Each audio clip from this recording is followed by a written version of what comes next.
Nous voici donc au cœur de l'année. Pour beaucoup, c'est la période de congé. C'est un moment où les agendas s'allègent, le rythme ralentit, les notifications se calment et un vrai espace vide se crée. Au-delà des congés, du fait de se reposer, c'est un moment important pour la réflexion. Aujourd'hui, je vais vous inviter à effectuer un autre exercice, un exercice que je considère très important, surtout pour quelqu'un qui a une formation en comptabilité comme la mienne. Je vais vous inviter à faire un bilan à mi-parcours. Pas simplement pour l'année qui est en cours, mais profitez de ce moment globalement pour vous poser et réfléchir. Il ne s'agit pas de faire n'importe quel bilan. En fait, il ne s'agit pas de revoir vos KPI, de revoir vos objectifs de vente, de revoir la performance de votre équipe. Non, je vous invite en fait avec un rendez-vous avec la personne qui est la plus importante pour vous sur cette terre et que vous devez voir en ce moment. Je vous invite à avoir un rendez-vous avec vous-même. En fait, l'erreur que nous commettons lorsque nous voulons faire des bilans, c'est de faire le bilan du manager, du directeur, du parent, du conjoint. Ça, vous pouvez le faire. C'est pas une mauvaise chose. Mais aujourd'hui, en fait, je vous invite à faire votre bilan en tant que personne. Déposez ces costumes de côté, déposez les rôles de côté. Faites votre bilan qui est parent, qui est manager, qui est directeur. La nuance est fondamentale, c'est que vous êtes un être humain derrière l'ensemble des rôles que vous assumez. Prenez le temps de vous asseoir et de faire votre bilan en tant que personne. Dans cette vidéo, nous allons voir pourquoi est-ce que cet exercice est crucial, comment le structurer pour qu'il vous apporte une véritable transformation, mais surtout, comment en faire un tremplin pour changer et transformer la trajectoire de votre année. Premièrement, pourquoi prendre le temps de faire un bilan? En fait, faire un bilan est nécessaire parce que un leader qui avance sans introspection, c'est comme un capitaine de navire qui avance sans boussole. Et il peut aller très vite, mais il ira dans la mauvaise direction. Il pourra être poussé par les vents, c'est-à-dire les contraintes du quotidien, les courants, mais alors il ira loin de sa trajectoire. Qu'est-ce que c'est que le bilan de mi-année, mi-parcours? En fait, c'est trois choses qui sont importantes pour moi. Le bilan à mi-parcours, c'est un acte de reprise de contrôle, c'est-à-dire vous vous arrêtez, vous décidez de reprendre le contrôle de votre vie, vous arrêtez de subir votre agenda pour vous imposer d'en reprendre le contrôle. Ça, c'est le mode réactif. Ensuite, il y a le mode proactif qui consiste à dire je prends donc le contrôle et je pilote pour devenir intentionnellement, j'ai envie de dire, actif. Le deuxième point, c'est que le bilan à mi-parcours est important parce que c'est un antidote au désalignement. Le bilan à mi-parcours vous permet de vérifier si, durant les 6 derniers mois, pour ceux qui le font à fin juin ou les mois précédents, vous êtes resté aligné en phase avec vos valeurs profondes, en phase avec vos ambitions, en phase avec vos objectifs. En fait, ça permet d'éviter de se réveiller en fin d'année ou à un moment critique en disant « Ah, je ne sais pas comment je suis arrivé là où je suis aujourd'hui ». Et troisièmement, c'est important parce que ça vous permet de renouveler en fait votre, j'ai envie de dire, source d'énergie, votre motivation intérieure. Lorsque vous faites un bilan à mi-parcours, l'un des éléments importants que vous allez regarder, c'est vous rappeler vos objectifs, vous rappeler votre vision, vous rappeler votre pourquoi. Et donc ça va permettre d'entretenir votre motivation sur la partie qui reste de l'année. Voilà, d'une part. D'autre part, en fait, lorsque vous faites le bilan, vous appréciez vos succès et vous regardez à vos échecs pour savoir comment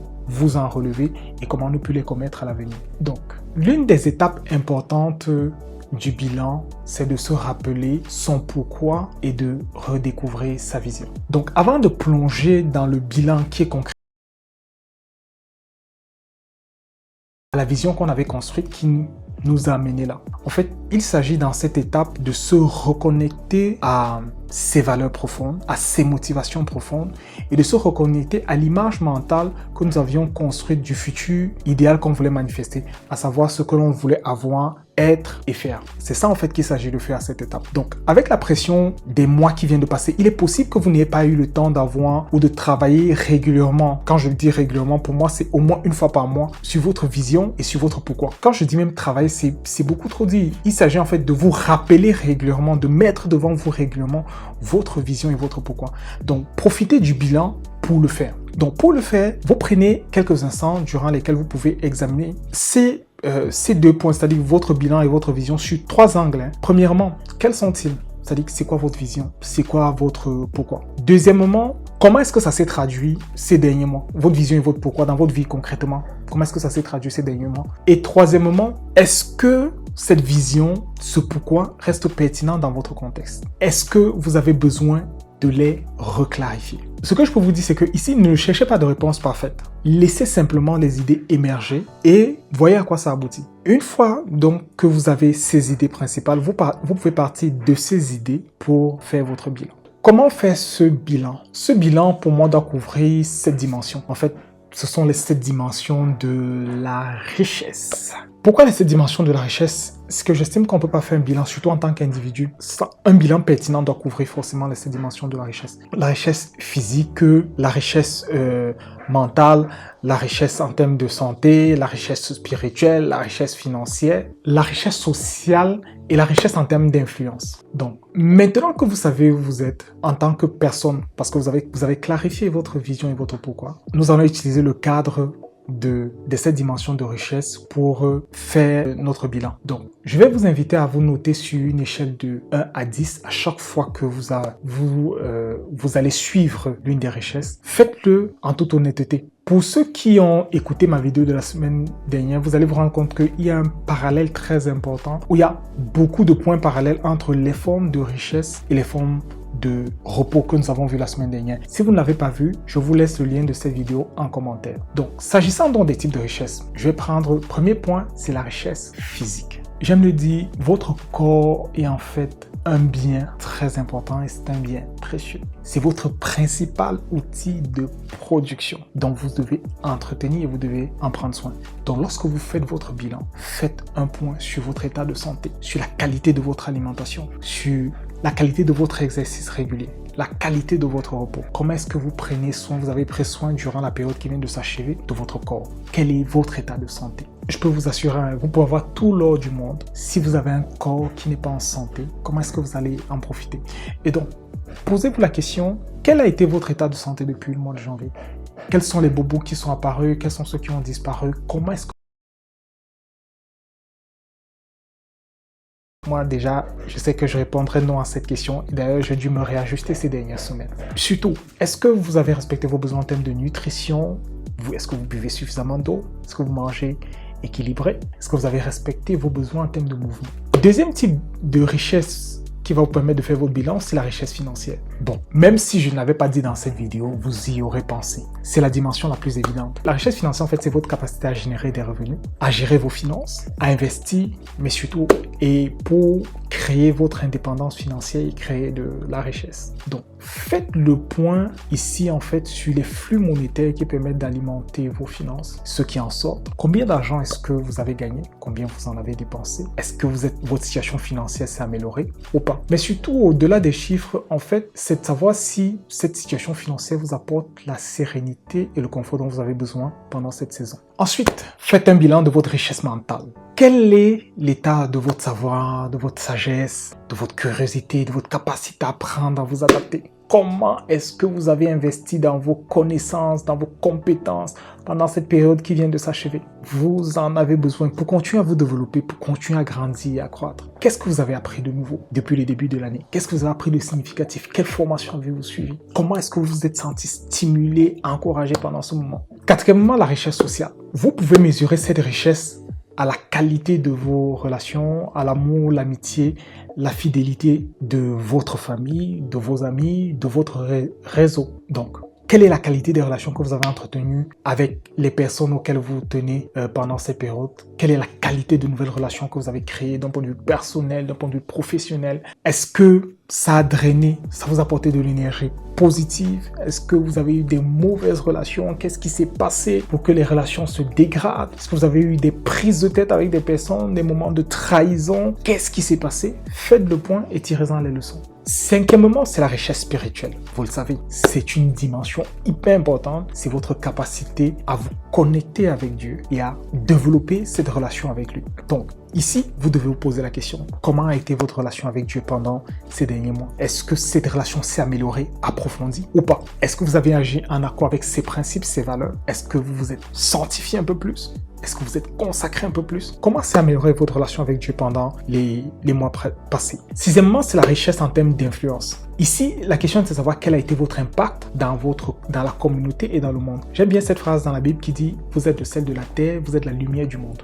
Nous sommes créés pour influencer les autres. Peu importe le domaine, l'endroit, le lieu où on se trouve, qu'il s'agisse d'une personne ou de 1000 personnes. Quelle a été votre influence? Ce qui compte, ce n'est pas le nombre, c'est la qualité et l'impact que vous avez. Vous savez, parfois vous influencez une seule personne qui, elle, va influencer des nations. Et à ce moment-là, c'est ce que vous avez fait qui est important.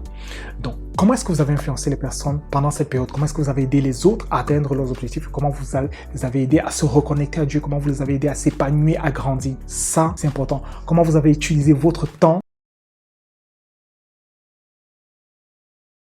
Et enfin, la richesse en termes de temps. Vous savez, c'est une richesse qu'on méprise, oui, mais surtout qu'on néglige beaucoup. On aime souvent dire que le temps, c'est de l'argent, mais avec les années, avec l'âge, je comprends que le temps est plus important que l'argent. Parce que l'argent, en fait, vous pouvez le retrouver, mais vous ne pouvez pas rattraper le temps qui est perdu. C'est une richesse très importante. Prenez le temps d'évaluer comment est-ce que vous avez maîtrisé, vous avez été maître de votre temps pendant cette période. Comment vous avez utilisé le temps qui est le vôtre. En moyenne, notre vie va durer 70 ans. 70 printemps, 70 saisons sèches, 70 saisons de pluie. A priori, c'est beaucoup de temps, mais en réalité, ça n'en est pas. Parce qu'en plus votre rythme de vie est freiné, moins vous vous rendez compte que le temps passe. Et je vous assure que j'ai du mal à réaliser personnellement qu'on soit déjà au mois de juillet alors que janvier, c'était hier. Et j'ai l'impression que décembre, c'est demain. Donc prenez vraiment le temps d'évaluer comment vous avez géré votre temps. C'est très important. Et surtout, lorsque vous arrivez au terme de cette évaluation, prenez la décision de faire ce qui est important maintenant. N'attendez pas. Faites-le maintenant. Enfin, je voudrais vous partager quelques aspects pratiques. Concrètement, comment faire son bilan? Je vous propose les étapes suivantes. Premièrement, bloquez un moment durant lequel vous n'êtes pas accessible pour le faire. Entre 60 et 90 minutes. Ça devrait être suffisant. Deuxièmement, pendant ce moment, prenez le temps de vous poser des questions fondamentales sur chacune de ces dimensions de richesse. Quelles ont été vos 3 plus grandes victoires sur chacune de ces dimensions? Quels ont été vos échecs? Quels ont été les défis auxquels vous avez été confrontés? Quels ont été vos challenges? Prenez le temps de célébrer les victoires. C'est très important. Reconnaissez les succès. Soyez reconnaissant pour cela. Prenez le temps aussi de célébrer les échecs. Je crois qu'un échec n'est pas définitif. C'est une façon d'apprendre et de comprendre ce qui n'a pas marché. C'est une façon d'être orienté et réorienté dans la vie. Donc, en toute chose, dans les succès et dans les échecs, je choisis de célébrer, je choisis d'être reconnaissant, je choisis de dire merci à Dieu. Donc, prenez le temps de le faire aussi, vous allez voir. C'est tellement puissant parce que vous sortez de la victimisation pour l'action de grâce et l'apprentissage. Et que ce soit pour les succès, mais en réalité, on le fait surtout pour les échecs. Tirez des leçons pour pouvoir reproduire les succès et pour pouvoir éviter les échecs à l'avenir. Donc, voilà les étapes que je vous propose pour faire votre bilan. Donc, ce qu'il faut savoir, c'est que le bilan, faire son bilan, c'est pas simplement un exercice intellectuel. C'est un acte conscient, intentionnel de leadership envers vous-même. Vous savez, vous ne pouvez pas conduire les autres si vous-même vous ne vous conduisez pas. Donc, c'est aussi faire le choix entre une vie subie et une vie choisie, une vie conduite. En faisant ce travail, ne regardez pas simplement en arrière. Faites-le aussi en préparant le terrain pour le futur que vous voulez voir. Faites-le en vous projetant dans ce qui est nécessaire pour que vous puissiez réaliser les objectifs que vous avez devant vous, pour que vous puissiez effectuer les tâches que vous avez à effectuer dans le futur. Faites-le de façon intentionnelle. Faites-le pour grandir. Donc, je vais vous mettre au défi. Prenez rendez-vous avec vous-même cette semaine. Ne reportez pas. Faites-le cette semaine. Faites-le maintenant. Calez dans votre agenda tout de suite. Prenez 30 minutes, 90 minutes, c'est pas beaucoup. Faites-le cette semaine. Prenez rendez-vous avec vous-même et réalisez votre bilan. Et ce que je vous propose, c'est de revenir sur